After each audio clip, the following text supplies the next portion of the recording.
नमस्कार, लोकसंदेश न्यूज चॅनलमध्ये आपलं स्वागत आहे. पाहूयात आजची विशेष बातमी. विटा तालुका खानापूर येथील सूर्यनगर परिसरातील मरीमी लक्ष्मी मंदिरात झालेल्या चोरीचा गुन्हा स्थानिक गुन्हे अन्वेषण शाखेने अवघ्या काही दिवसात उघडकीस आणत सराईत गुन्हेगारास अटक केली आहे.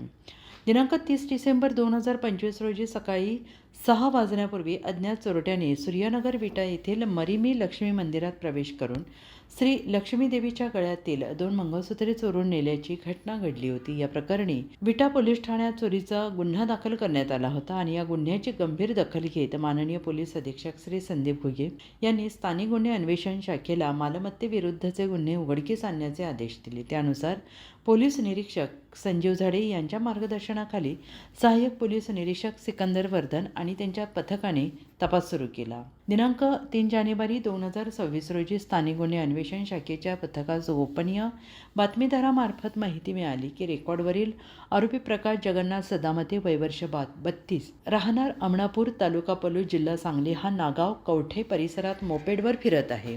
मिळालेल्या माहितीच्या आधारे पथकाने तासगाव कोमटे फाटा रोडवरील राधाकृष्ण हायटेक रोपवाटिका परिसरात सापळा रचून आरोपीस शिताफेने ताब्यात घेतले. आरोपीची अंगझडती घेतली असता त्याच्याकडून 6 ग्रॅम वजनाची सोन्याची 1 वाटी 6 मणीचे 2 मंगळसूत्रे मिळून आली. चौकशीत त्याने सदर मंगळसूत्रे 6 ते 7 दिवसांपूर्वी मरीमी लक्ष्मी मंदिरातून चोरी केल्याची कबुली दिली.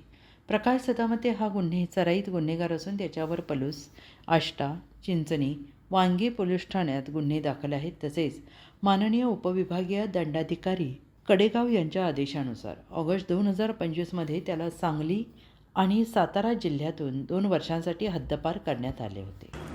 अशाच विशेष घडामोडींसाठी आमच्या YouTube चॅनलला सबस्क्राईब करा, फेसबुक पेजला लाईक करा आणि इन्स्टाला फॉलो करा.